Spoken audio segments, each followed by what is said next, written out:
ஒரு சிறிய தீவு, கடல் சூழ்ந்த நிலப்பரப்பில் நிறங்கள் பலவாய் பூத்த மலர்களைப் போல வெவ்வேறு பாரம்பரியத்தோடு வெவ்வேறு கதைகளோடு இந்த மண்ணில் தங்களுக்கென ஒரு சரித்திரத்தை எழுதி கொண்டிருக்கும் மக்கள். இந்த தீவில் அவர்களது பயணத்தில் நாமும் இணைகின்றோம்.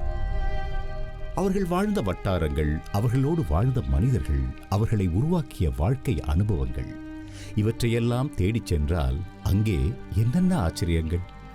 அந்த இன்பம், சுகம், அந்த இனிமையான ஒரு நிகழ்வுகள் திருப்பி வருமா? வராது. நினைக்கும் போது என்ன தான் அந்த கிராமத்தில் நம்ம இவ்வளோ வசதிகள் வந்தாலும் ஏதோ ஒரு குறை இருக்குது. இப்போ ரொம்ப டெக்னிக்கலாக இருக்குது, ரொம்ப ரொபாட்டிக்காக இருக்குது, எல்லாம் மாடர்னைசேஷன். அந்த இடம் எனக்கு அப்படி பசுமரத்தாணி போல் பதுங்கி அப்படி படம் பிடிச்ச மாதிரி மனசு. அந்த பக்கம் போனதுலாம் எனக்கு அந்த பில்டிங் தான் ஞாபகம் வரும். We don't even ask, hey, what name, where you from? It's just like, hey, wanna play? Okay, let's play. That's it.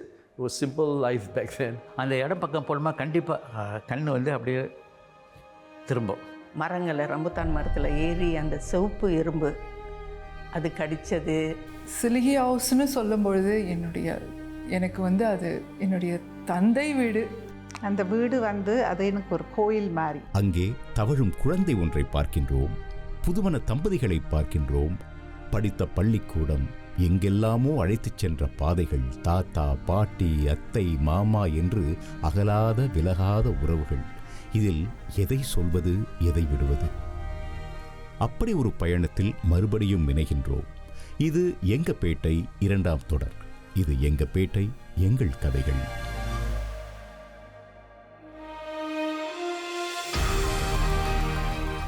நகர்ப்புறத்தை விட்டு வெகு தூரத்தில் சதுப்பு நிலமாக, தோட்டப்புறமாக, கால்நடைகளை வளர்க்க தோதான இடமாக ஒரு கிராமிய சூழலோடு அமையப்பெற்றதுதான் ஜூரோங். அது ஒரு காலம்.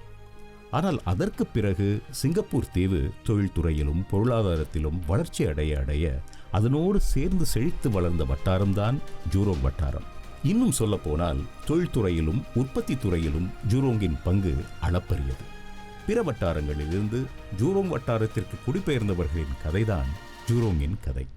1984 அந்த சமயத்தில் தான் எங்கள் அப்பா அம்மா ஒரு வீடு வாங்கினாங்க ஜூரோங்கில். நான் பிறந்தது தமிழ் ஜூரோங்கில். 2 வயசு இருக்கப்போ தான் அம்மா அப்பா புன்லேக்கு குடி வந்தாங்க. நான் புன்லேக்கு குடி வரும்போது எனக்கு வயது ஒரு 5 இருக்கும். 1974 தான் நான் புன்லே வட்டாரத்துக்கு குடியேறினேன். நான் பிறந்ததே ஜூரோங்கில் தான். குருசாமி ரேணுகாதேவி தம்பதிக்கு 2வது பொண்ணு யோங்கான் ரோட்டில் நான் பிறந்தது. அதுக்கப்புறம் எங்கள் அப்பாவும் அம்மாவும் புன்லேயில் அவங்களுடைய முதல் வீடை வாங்கினாங்க. அது 1979ஆம் ஆண்டு அப்படின்னு நான் நினைக்கிறேன். 6 வயசுலேருந்து தமஞ்சூரங்கில் இருக்கேன். கல்யாணம் பண்ணி புதுசுலேயே வீடு கிடச்சிருச்சு. நாங்களும் குடி போயிட்டோம். அங்கே தான் பொண்ணு பிறந்துச்சு புன்லேயில் 78. 1966 என் கல்யாணம் நடந்தது. கல்யாணம் முடிந்ததும் ஒரு வீட்டை பெரிதாக வேண்டும் என்று நினைத்து என் வெளியே இருந்த நிலத்தை பயன்படுத்தி வீடாக கட்டி கொடுத்தோம். அதில் தான் வாழ்ந்தோம். 2 பிள்ளைகளும் அதே குடிசையில் தான் பிறந்தது. யாருக்கிட்டும் நாங்கள் அனுமதியை வாங்கவே இல்லை. ஸோ 1968 புலோ ஐச்சாவான் என்னும் இடத்தில் எனக்கு வேலை கிடைத்ததனால் அந்த வீட்டை விட்டு தமாஞ்சூரோவுக்கு குடிபெயர்ந்தோம். நாங்கள் இனிஷியலி காமன்வெல்த்தில் இருந்தோம். அப்போ காமன்வெல்த்தில் வாடகை வீட்டில் இருந்தோம். அப்போ வாடகை வீட்டில் இருந்தபோது அப்பா அம்மா சரி நம்மளுக்குன்னு ஒரு வீடு வேணும்னு ஜூரோங்கில் அப்ளை பண்ணாங்க. ஜூரோங் என்றால் அது பல வட்டாரங்களின் கூட்டுப்பெயர். தமாஞ்சூரோங், புன்லே, ஜூரோங் ஈஸ்ட், ஜூரோங் வெஸ்ட் இவையெல்லாம் இந்த பெயரின் கீழ் அடக்கம். அருகருகே அமைந்திருப்பதால் மொத்தமாக இந்த வட்டாரத்தை ஜூரோங் வட்டாரம் என்று அழைக்கின்றோம் ஒரு குறியீட்டிற்காக. இத்தனை பேர் அந்த வட்டாரத்திற்கு குடிபெயர என்ன காரணம்? ஜூரோங் வட்டாரத்திற்கு இவர்களை அழைத்து வந்த அம்சங்கள் யாவை? Jurong industrial area just after Taman Jurong. அதனால் அந்த இண்டஸ்ட்ரீஸில் நிறைய நம்ம தமிழர்கள் வேலை பார்த்தாங்க. Various industries. நான் புன்லே வட்டாரத்துக்கு குடியேறினது காரணம் அங்கே உள்ள பசுமை தான். நீங்கள் பஸ்ஸில் போனாலும் டாக்ஸியில் போனாலும் 2 பக்கமும் மரங்கள், செடிகள், கொடிகள் இந்த மாதிரி தான் பார்க்கலாம். இந்த இடத்துல பார்த்திங்கன்னா 4 பிளாக் தான் இருக்கும். என்னாச்சுன்னா ஜூரோங் கடைசியில் இருந்ததுனால அதுக்கப்புறம் தான் அந்த ஜூரோங் ஈஸ்ட் ஸ்ட்ரீட் 21 இந்த கோயில்லேருந்து எல்லாமே பின்னாடி இன்டர்சேஞ்ச்லேருந்து ஆரம்பித்து இப்படி கட்டல. ஸோ முதல்ல கட்டினது தான் எங்கள் பிளாக். நாங்கள் புன்லே ஷாப்பிங் சென்டருக்கு எதிர இருந்தோம். அது 12வது மாடி. It's block 210 Boon Lay place 12-111 Singapore 2264. அப்போல்லாம் போஸ்டல் கோட் வந்துட்டு 2264. அது 4 டிஜிட்ஸ் தான் இருக்கும். மனிதன் என்பவன் ஒரு சமூக விலங்கு என்றான் அரிஸ்டாட்டில். ஓர் ஊரை நிர்மாணிப்பதற்கு, வாழ தகுதியான ஒரு வட்டாரத்தை உருவாக்குவதற்கு கல்லும் மண்ணும் சிமெண்ட் கலவையும் போதுமா? இல்லை என்றே தோன்றுகிறது. வாழும் வட்டாரம் வண்ணமயமாவது, வெறும் கட்டிடம் இல்லமாவது, இவை அனைத்திற்கும் வேறொரு அடிப்படை தேவைப்படுகின்றது. இவர்கள் என்னைச் சேர்ந்தவர்கள், எங்கள் மேல் அக்கறை கொண்ட சுற்றத்தார் என்ற உணர்வும் நம்பிக்கையும் பிணைப்பும் தான் வாழ்க்கையை அர்த்தப்படுத்துகின்றன. சொந்தங்கள் பிறப்பால் திருமணங்களால் மட்டும் ஏற்படுபவை அல்ல. அன்பான அண்டை வீட்டுக்காரர்கள் கூட சொந்தங்கள் தான். நாங்கள் வந்து யாரையுமே பேர் சொல்லி கூப்பிட மாட்டோம். 6ஆமத்த பெரியம்மா, 5ஆமத்த மகேஷ், 4ஆமத்த குமாரி, அந்த மாதிரி வந்துட்டு we associate them like that. எங்களுக்கு அவங்க பெரியம்மாவே இருக்க மாட்டாங்க, பட் அவங்கள பெரியம்மான்னு கூப்பிடுறது. சித்தியாகவே இருக்க மாட்டாங்க, அவங்கள சித்தின்னு கூப்பிடுறது. எங்கள் பேபி சீட்டர் வீட்டில் வந்துட்டு அவங்கள மாமா, சித்தி, அண்ணன் இப்படி முறை சொல்லியே கூப்பிடுறது தான். குறிப்பாக 2 சொந்தக்காரங்களை பற்றி பேசுகிறோம். ஒன்று எனக்கு கிடைச்ச மாமா, அத்தை. மாமா அந்த டைமில் வந்து போலீஸில் வேலை செஞ்சார். அதனால் அவரை போலீஸ்கார மாமா தான் கூப்பிடுவோம். அவர் 14ஆமத்தில் இருந்தார். இன்னொன்று வந்து எனக்கு கிடைச்சது வந்து எனக்கு அக்கா, விமலா அக்கா சொல்லிது. இந்த 2 குடும்பத்தில் வந்து எனக்கு ரொம்ப நெருங்கிய, மறக்க முடியாத சொந்தங்க. இப்போ என் தங்கை வந்துட்டு அவள் வந்து சின்ன வயசாக இருக்கும்போது ரொம்ப சுட்டி. அது என்னன்னு தெரியல, eve of every public holiday வந்துட்டு ஏதாவது ஒரு சுட்டி தானே பண்ணிவிடுவா. அந்த ஒரு சம்பவம் எனக்குலாம் ஞாபகம் இருக்குது. எங்கள் வீட்டுக்கு பக்கத்து வீடு குமரன் அண்ணன் அப்படின்னு சொல்லுவோம். செல்லம்மாட்டி குமரன் அண்ணன், அவங்க ஜஸ்ட் எங்கள் வீட்டுக்கு பக்கத்து வீடு. ஒரு நாள் அம்மாட்டையும் அடி வாங்க போகிறா அப்படின்னு தெரிஞ்சோன்னா நேராக அவங்க வீட்டுக்கு டக்குன்னு ஓடிட்டா. அவங்களும் இல்லை, நாங்கள் அனுப்ப முடியாது, கொடுக்க மாட்டோம் அப்படின்னு சொல்லிட்டு அவளை வச்சுக்கிட்டாங்க. ஸோ அந்தளவுக்கு வந்துட்டு அவ்வளோ நெருக்கம் எங்கள் நெய்பர்ஸ். வாங்க வந்து சாப்பிட்டு போங்க, சாப்பிட்டீங்களா நீங்களாம், வீட்டில் சாப்பிட்லையா, ஓ இன்றைக்கி சமைக்கலையா. ஏன்னா சம்டைம்ஸ் எல்லாரும் வீட்டும் ரொம்ப ரீச் இல்லை. ஸோ சம்டைம்ஸ் நம்ம சமைக்க மாட்டோம், சம்டைம்ஸ் இருக்காது காசு. உண்மை அதுதான், காசு இருக்காது. ஸோ பக்கத்து வீட்டுக்காரவங்க, ஓ இன்றைக்கி சமைக்கல, ஓ எனக்கு எக்ஸ்ட்ரா இன்றைக்கி நான் சாயோர் வாங்கியிருக்கேன், இந்தா நீ சமைச்சு சாப்பிடு, அப்படிலாம் சொல்லியிருக்காங்க. ஆரம்பத்து காலகட்டத்தில் பந்தலாடு தொடங்கின போது எனக்கு பூட்ஸ் வாங்குறதுக்கு வசதி இல்லை. ஸோ பக்கத்தில் இருக்க நேபர்ஸ் வீட்டில் தான் பூட்ஸை போரோ பண்ணி என் ஸ்கூல் காம்படிஷனாக விளையாடிருக்கேன். அந்த ஞாபகம் இருக்குது. இப்போ தொடர்பு இல்லை, ஆனால் அந்த காலகட்டத்தில் அவங்க உதவி பண்ணதுனால தான் வந்து என்னால் கால்பந்து விளையாட முடிஞ்சிச்சு, ஸ்கூலுக்கும் விளையாட முடிஞ்சிச்சு, பிற்காலத்தில் நேஷனல் டீமுக்கும் விளையாட வாய்ப்பு கிடச்சிச்சு. இந்த கடனை வந்து என்னால் தீர்க்க முடியாது.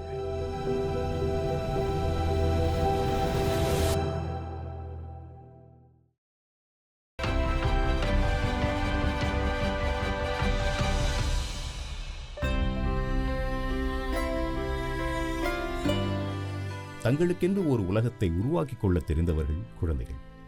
மணலில், கட்டாந்தரையில், மாடிப்படிகளில், அரிப்பை, நமைச்சலை பற்றி கவலைப்படாத ஆடிய புல்வெளிகளில் தங்கள் சந்தோஷத்தை தேடிக்கொள்ள தெரிந்தவர்கள் குழந்தைகள். ஒரு வட்டாரத்து குழந்தைகளை பார்க்க வேண்டுமென்றால் அவர்கள் விளையாடும் இடங்களுக்கு சென்றால் போதும், ஓரளவுக்கு துல்லியமான ஒரு கணக்கெடுப்பையே நடத்திவிடலாம். அத்தனை குழந்தைகள் வீட்டை விட்டு வெளியே வந்து ஒன்று சேர்ந்து கூச்சலிட்டு குதூகலமாக விளையாடிய பற்பல இடங்கள் இருந்தன. அப்படியும் ஒரு காலம், மறுபடியும் கிடைக்காத அந்த பிள்ளை பிராயத்து பிரியமான நாட்கள். பிளாக் கேச்சிங் விளையாண்டது, மேலெல்லாம் போய் ஏறி ஒளிஞ்சுக்குவோம். ஆனால் நம்ம சொல்லிடுவோம் 4 மெத்த வரைக்கும் தான் ஏற முடியும், அதுக்கு மேலெல்லாம் ஏறக்கூடாது. ரொம்ப டிசிப்ளினாக தான் இருப்போம். 4 மெத்துக்கு மேலே ஏற போனால் நீ அவுட். ஞாயிற்றுக்கிழமை லீவு கிடைக்கும், ஸ்கூல் இருக்காது, நண்பர்களெலாம் சேர்ந்து ஆண்டை வீட்டாண்டுகள்லாம் சேர்ந்து போவோம். அந்த ஒரு வட்டாரத்தையே சுற்றி பார்க்குறதுக்கு. அதெல்லாம் கொஞ்சம் இண்டஸ்ட்ரியல் எஸ்டேட்ஸ், அதனால் வந்து லாரிஸ்லாம் அங்கே தான் வந்து பார்க் பண்ணுவாங்க. ஸோ பார்க் பண்ணோன்னே நாங்கள் என்ன செய்வோம், விளாடுவோம். சாட்டர்டே சண்டேஸ் ஆனால் யாரும் இருக்க மாட்டாங்க, எல்லாம் லீவு தானே. ஸோ நாங்கள் என்ன செய்வோம், ஏறி போய் உட்காந்து காடி மாதிரி ஓட்டி விளாண்டுக்கிட்டு 5 ஸ்டோன்ஸ், அது ஸ்டோன் அப்போ ஸ்டோன், அதுக்கப்புறம் வந்துட்டு ஏதோ ஒரு கிளாத்தில் வந்து உள்ளுக்கு பீட்ஸ் மாதிரி போட்டு அந்த 5 ஸ்டோன் அதை எடுத்து நாங்கள் விளையாடுறது. இதை வந்து ஒரு 1-2 மணி நேரமே நம்ம விடாமல் விளையாடலாம். ஆஃப்டர்நூன் டைமில் வந்து ரொட்டிக்காரவங்க வருவாங்க. அந்த ரொட்டிக்காரவங்க வந்து அந்த பைஸ்கிளில் வந்து ரொட்டி சுட சுட ஃப்ரெஞ்சிஸ் ரொட்டி விற்றுட்டு வந்து அப்பயே வெட்டி உனக்கு காயா பட்டர், அது பீனட் பட்டர், அந்த மாதிரிலாம் தடவி கொடுத்து உடனே எல்லாத்தையும் வெட்டி சுட சுட கொடுப்பாங்க. அதெல்லாம் இருந்திருக்கு. நாங்கள் இருந்த பிளாக் 210 2வது மாடியில், நாங்கள் இருந்தது 12வது மாடி, 2வது மாடியில் ஒரு மலாய் வீட்டில் ஐபாத் வைப்பாங்க. 5 காசு. பலகாரம், அந்த மளிகை பலகாரம்லாம் வந்து பாஸ்கெட்டில் தூக்கிட்டு வருவாங்க. அந்த என்ன ரேட் பாஸ்கெட்டில். உனக்கு என்ன வேணும்? கறி பாஃபா, ஓகே ஒன்று. சில்லி வேணுமா? ஓகே ஊற்று, அது எடுத்து கொடுக்குறது. இதெல்லாம் அந்த டைமில் மாதிரி இப்போ கிடைக்காது. இப்போலாம் வந்து ஹைஜீன் பார்ப்பாங்க, க்ளவ்ஸ் போட்டிருக்கீங்களான்னு பார்ப்பாங்க, மாஸ்க் போட்டிருக்கீங்களான்னு பார்ப்பாங்க. முன்னெல்லாம் அதெல்லாம் நாங்கள் பயப்படவே இல்லை. கையில் தான் எடுத்து கொடுப்பாங்க, நாங்கள் அதை தான் சாப்பிட்டுட்டு வளர்ந்தோம். இம்யூன் ஆகிட்டோம் எங்களுக்கு. பள்ளி நாட்கள் நம் பலருக்கும் என்றும் மறக்க முடியாத நிரந்தர பதிவுகள். கூட்டமாக போனது, வீட்டுப்பாடம், விருப்பமான நண்பர்கள், எத்தனை எத்தனை நினைவு முத்துக்கள். கண்களில் ஞாபகம் நீந்தும் பொழுதுகளில், பழகிய பாதைகள் வழியே மறுபடியும் நடந்து செல்லும் பொழுதுகளில், நம் வகுப்பு தோழர்களுடன் சேர்ந்து நின்று எடுத்துக்கொண்ட புகைப்படங்களை பார்க்கும் பொழுதுகளில் ஒரு சிறு புன்னகையும் ஒரு பெருமூச்சும் ஒரே சமயத்தில் உதிக்கின்றதே. அந்த ஸ்கூல் டேஸே வந்து ரொம்ப அங்கே ரொம்ப ஸ்பெஷலாக இருக்கும். நான் வந்து பிரைமரி வந்து மல்லிமா பிரைமரி படித்தேன். ஆனால் அது இப்போ இல்லை, அதை மெர்ஜ் பண்ணிட்டாங்க ஒரு இன்னொரு ஸ்கூலோட. நான் படிக்க ஆரம்பித்தது மல்லிமா தொடக்கப்பள்ளி. ஸோ வீட்டுக்கு அவ்வளோ தூரம் கிடையாது. அங்கே தான் வந்துட்டு என்னுடைய தொடக்கநிலை நான் படித்தது. சனிக்கிழமை மத்தியானம் வந்து நம்மளுக்கு வந்து இன்டர் ஸ்கூல் காம்படிஷன் நிறைய நடக்கும், அந்த விவாத போட்டிகள். ஸோ நம்ம இந்த ஸ்கூல்லேருந்து அந்த ஸ்கூலுக்கு வந்து எல்லாரும் நம்ம ஆசிரியர்கள் வந்து நம்மளை கூட்டிகிட்டு போய் அங்கே பார்ட்டிசிபேட் பண்ணிவிட்டு, அது வந்து கொஞ்சம் ரொம்ப இன்ட்ரெஸ்டிங்காக இருக்கும் அந்த டைம். சாயந்தரம் ஆகிடும், ஆனால் ஆசிரியர்கள் வந்து வீட்டில் விட்டுருவாங்க நம்மளை. என்னோடய கால்பந்து மேலே ஆர்வம் வந்துட்டே வந்து என்னோடய நேபர்ஸ் கூட விளையாட போகிறேன். அதே சமயத்தில் பள்ளியில் படிக்கிற நண்பர்கள் கூட விளையாட போகிறேன். இப்படி தான் வந்து என்னோடய கால்பந்து ஆர்வம் கொஞ்சம் கொஞ்சமாக கூடியது. பிற்காலத்தில் தேசிய குழுக்கு விளையாட வாய்ப்பும் கிடச்சிச்சு. தமிழாசிரியர்கள் என்றால் அவர்களுக்கு ஒரு சிறப்பு உண்டு. பல தமிழ் மாணவர்கள் அவர்களை மறப்பதில்லை. ஆண்டுகள் பல கடந்தும் அந்த ஆசிரியர்களின் அக்கறையை, அன்பை, கண்டிப்பை மறுபடியும் நன்றியோடு ஞாபகப்படுத்தி பார்க்கும் எத்தனையோ மாணவர்கள். எனக்கு சொல்லிக் கொடுத்த தமிழ் ஆசிரியர் வந்து மிஸ் அமீனா. அவங்க வந்து தமிழை வந்து எங்களை நல்லா படுத்துக்கிட்டாங்க. சொல்லிக் கொடுக்குறது மட்டும் இல்லை, அவங்க வீட்டுக்கு தான் கூப்பிடுவாங்க. ஃபங்க்ஷன் இருக்க போகிற ஹரிராயா போல் வீட்டுக்கு தான் கூப்பிடுவாங்க. மல்லிமா தொடக்கப்பள்ளியில் என்னுடைய தமிழாசிரியர் வந்து மேடம் கலை. அவங்கள இப்போ கூட நான் வந்துட்டு ரீசெண்டாக விசிட் பண்ணேன். மல்லிமாவை படித்தப்போ வந்து என்னோடய தமிழாசிரியர் பேர் வந்து மேடம் கலை. அப்போ நான் யுஎன்சிங் போனப்போ வந்து எனக்கு அவங்களோட தங்கச்சி சொல்லிக் கொடுத்தாங்க தமிழ். இவங்க அக்கா, அவங்க தங்கச்சி. அப்புறம் மிஸ்டர் சதாசிவம்னு ஒருத்தர் தமிழ் சொல்லிக் கொடுத்தாரு நான் யுஎன்சி செகண்டரி போனப்போ. புன்லே பிரைமரி ஸ்கூல் வந்து இப்போ அந்த பில்டிங் இருக்குது, ஆனால் புன்லே பிரைமரி ஸ்கூல் இல்லை. இப்போ அது வந்து ஜூரோங் பிரைமரி ஸ்கூல். 1967 நான் ஆசிரியர் வந்து அமாக்கிங் தொடக்கப்பள்ளியில் தான் என்னுடைய ஆசிரியர் தொழில் தொடங்குச்சு. அங்கே படிக்கிற மாணவர்கள்லாம் சோச்சுக்காங் தெங்கா ஏபிஸ் அங்கிருந்து வந்த மாணவர் வருவாங்க படிக்கிறதுக்கு. குறைந்தது ஒரு 150 மாணவர்களாக இருந்தாங்க அந்த காலகட்டத்தில். ஆனால் காலப்போக்கில் மாணவர்கள்லாம் குறைஞ்சிக்கிட்டே போனாங்க. காரணம் என்னன்னாக்கா, அந்த பிரிட்டிஷ் ஏபிஸ் அது மூடப்பட்டது. அப்போ ரொம்ப பேர் என்ன செய்தாங்க, ஜூரோங் தொழிற்சாலையில் வேலைக்காக அங்கே வந்துட்டாங்க ரொம்ப பேர். சிலர் வெளிநாடு போயிட்டாங்க. அதனால் மாணவர்கள் குறைந்த பிறகு அப்புறம் நான் வந்து என்ன வேறு பள்ளிக்கூடத்துக்கு மாற்றி விட்டாங்க. அது புன்லே தொடக்கப்பள்ளி. 1984 நான் புன்லே தொடக்கப்பள்ளிக்கு போனேன். ஸோ புன்லே பிரைமரி ஸ்கூல் பிஎஸ்எல்இ முடிச்சுட்டோன்னே அடுத்தது வந்து செகண்டரி ஸ்கூல் வந்து யுஎன்சிங் செகண்டரி ஸ்கூலில் படித்தேன். நான் படித்தது வந்து Jurong town primary school. Okay, அது வந்து இன்றைக்கும் அந்த பில்டிங் அங்கே தான் இருக்குது. ஆனால் இன்றைக்கி வந்து யுவபாரதி இன்டர்நேஷ்னல் ஸ்கூல். அந்த ஸ்கூலும் ஜூரோங் செகண்டரி ஸ்கூலும் பார்த்திங்கன்னா ஒரே காம்பவுண்டு தான் இருக்கும், ஃபென்சிங் தான் இடையில இருக்கும். இப்போ கூட ஞாபகம் இருக்கு, என் கூட படித்த மோகன், பார்த்திபன், ரகு, செல்வன், இவங்களாம் ரொம்ப ரொம்ப க்ளோஸ் ஃப்ரெண்டாக இருந்தாங்க. கால்பந்து வெறும் விளையாட்டல்ல. பல நாடுகளைப் போலவே சிங்கப்பூரில் அது ஒரு கலாச்சாரம். நட்சத்திர ஆட்டக்காரர்களை உருவாக்கிய கால்பந்து மைதானங்கள் சிங்கப்பூரில் பல. ஜூரோங் வட்டாரத்திலும் கால்பந்து ஒரு கலாச்சாரம்தான். விளையாட்டாளர்கள், சுற்றி நின்று ஊக்கப்படுத்திய ரசிகர்கள் என்று எல்லோருக்குமே கால்பந்து என்பது மிக முக்கியமான அம்சம். இதில் வட்டாரம் சார்ந்த பெருமையும் உண்டு. ஜூரோங் ஸ்டேடியம் வந்து பொதுவாக வந்து குறிப்பாக கால்பந்து ரசிகர்களுக்கு ரொம்ப ஒரு முக்கியமான இடமா இருந்துச்சு. ஏன்னா அந்த டைமில் வந்து ப்ரொஃபஷனல் லீக் கிடையாது. அப்போ வந்து டிவிஷன் 1, டிவிஷன் 2ன்னு இருக்கும். ஸோ நீங்கள் வந்து நேஷ்னல் ஸ்டார்ஸை பார்க்கணுன்னா அங்கே போனால் பார்க்கலாம். எனக்கு ஃபுட்பால் பார்க்கறதுக்கு வந்து நிறையா ஆசையாக இருந்துச்சு. ஆனால் அந்த சமயத்தில் வந்து காசு கிடைக்காது டிக்கெட் வாங்குறதுக்கு. ஸோ நண்பர்களெல்லாம் சேர்ந்து ஷேர் பண்ணி தான் வந்து இந்த மாதிரி கேம் பார்க்க போவோம். ஸோ நேஷ்னல் ஸ்டேடியம் தமிழ் ரொம்ப தூரம், அதனால் இது வந்து எங்களுக்கு ரொம்ப சிம்பிளாக இருக்கும். ஏன்னா வாரம் அங்கே வந்து லீக் கேம் நடக்கும், நிறைய காம்படிஷன் நடக்கும். 5-a-side காம்படிஷன், 7-a-side காம்படிஷன், இந்த மாதிரி காம்படிஷன் நடக்க போகிற நிறைய பேர் அங்கே வருவாங்க. புள்ளை வட்டாரத்துக்கு, ஜூரோங் வட்டாரத்துக்கு வருவாங்க. அங்கே வந்து தான் இந்த போட்டியில் பங்கெடுப்பாங்க. இதனாலேயே வந்து லோக்கல் சொக்கர் சீன் வந்து அந்த டைமில் ரொம்ப ஃபேமஸாக இருந்துச்சு. அதுக்கு வந்து ஜூரோங் ஸ்டேடியம் வந்து ஒரு பெரிய முக்கியமான காரணமாக இருந்துச்சு. ஜேயில் படிக்க போகிறது தான் காம்படிஷன், ஸ்கூல் காம்படிஷன் விளையாட போகிற மிஸ்டர் ஜான்ஷியா சொல்லிட்டு அவர் தான் இந்த கம்பைன் ஸ்கூலோட மேனேஜராக இருந்தார். அவர் தான் என்னை வந்து ஸ்கவுட் பண்ணி இந்த கேம் நல்லா விளையாண்ட, நீ கம்பைன் ஸ்கூல் ட்ரையலுக்கு வர முடியுமா சொல்லி கேட்டார். இதுக்கு பிறகு தான் என்னோடய ஃபுட்பால் கொஞ்சம் கொஞ்சமாக நேஷனல் டீமுக்கு வர வாய்ப்பு கிடச்சிச்சு.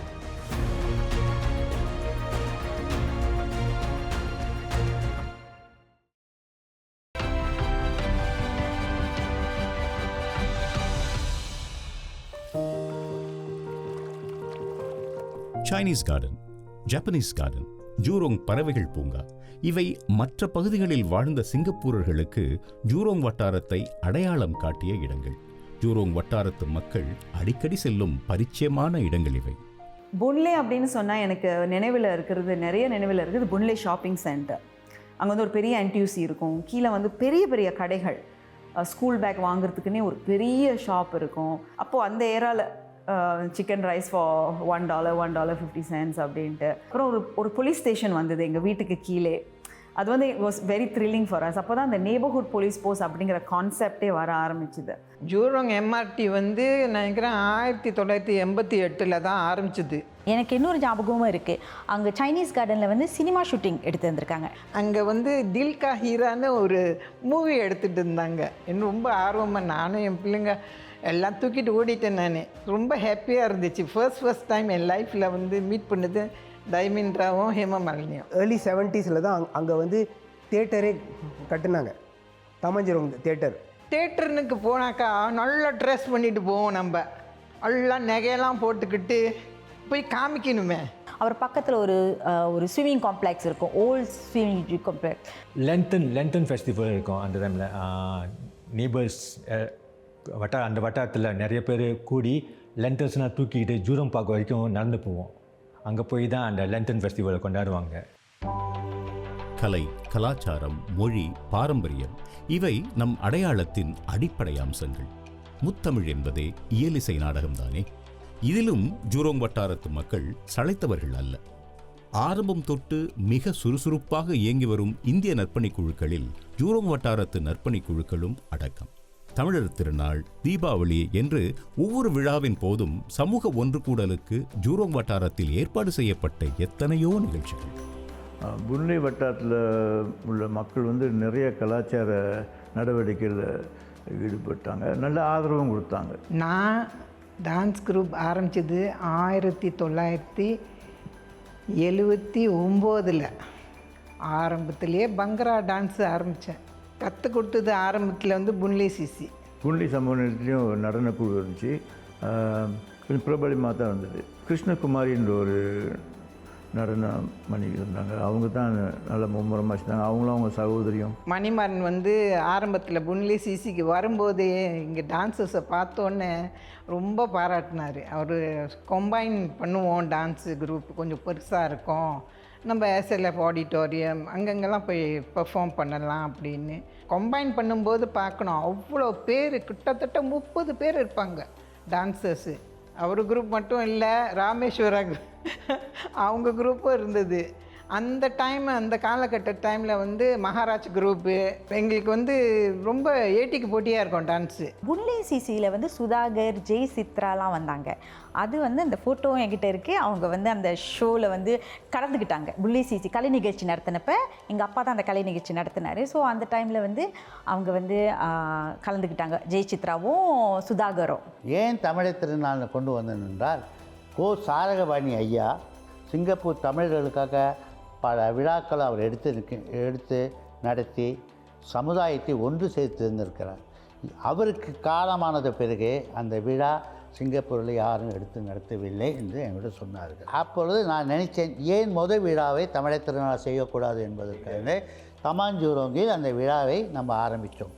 79 முதல் நிகழ்ச்சி சமூக நல அரங்கத்தில் வைக்கும் பொழுது மக்கள் வெள்ளம். தமிழர் திருநாள் கலை நிகழ்ச்சிகள்லாம் அங்கே ரொம்ப பெருசாக இருக்கும். லைக் நிறைய நிகழ்ச்சிகள் போட்டு பொங்கல் பண்ணுறது, அப்புறம் கோலம் போடுறது, அந்த மாதிரி போட்டியெல்லாம் வரும். அவ்வளோ தமிழர் 4000 பேர் பார்த்துருப்பீங்களா ஒரு இடத்துல குவிஞ்சு கிடக்கிறதுக்கு. டான்ஸ்னாக்கா அப்படி வருவாங்க ஜனங்க பார்க்குறதுக்கு. அப்படியே நிறைய பேர் இருப்பாங்க. நம்மளுக்கே வந்து தெரியாது எவ்வளோ பேர் வந்திருக்காங்கன்னு. இப்போல்லாம் வந்து எனக்கு கலை நிகழ்ச்சி நடக்குதான்னு கூட தெரியல. வாழ்க்கையில் ஒரு சில அத்தியாயங்கள் வலி நிறைந்தவையாக அமைந்து விடுகின்றன. எத்தனை ஆண்டுகள் ஆனாலும் அந்த வட்டாரத்தை விட்டு இன்னொரு இடத்திற்கு குடிபெயர்ந்திருந்தாலும் நம்மால் மறக்க முடியாத சம்பவங்கள், பிரிவுகள், ஈடு செய்ய முடியாத இழப்புகள் என்று இருக்கத்தான் செய்கின்றன. நாங்கள் ஜூரோங் வெஸ்ட்டுக்கு குடி புகுந்தப்போ நிறைய கனவுகளோட அந்த வீட்டுக்கு குடி புகுந்தோம். ஏன்னா அப்பா அம்மா 2 பேருமே வந்துட்டு ரொம்ப கஷ்டப்பட்டு வேலை செஞ்சு அந்த 2வது வீடை வாங்கினாங்க. எனக்கு அந்த வீட்டுக்கு போகிறப்ப 11 வயசு. 23ஆம் தேதி மே மாதம் 1990 நான் புன்லே உயர்நிலை பள்ளியில் செகண்டரி 2 படிச்சிட்ருக்கேன். அன்றைக்கி காலையில் நான் ஸ்கூலுக்கு எப்போதும் போகிற மாதிரி கிளம்பி போகிறேன். அம்மாவும் என் தங்கச்சி சாந்தியும் கீழே, அம்மா அவளை கூட்டிகிட்டு பரபரப்பாக எங்கேயோ போகிறாங்க. கிட்ட அப்பாவுடைய உடைமைகள் எல்லாத்தையும் வந்து ஒரு மஞ்சள் கலர் பையில் கொடுத்தாங்க. It was just a blank. Because நம்ம அதை வந்து அப்படி யோசிக்கிறதே இல்லை இல்லையா. அப்பா அம்மா இப்படின்னு ஒரு குடும்பமாக தான் நம்ம வளருவோம் அப்படின்னு நம்ம நினைக்கிறோம். இந்த மாதிரி அந்த டைனமிக்ஸில் ஒரு சேஞ்ச் வரும் பொழுது அதை ஏற்றுக்க முடியல.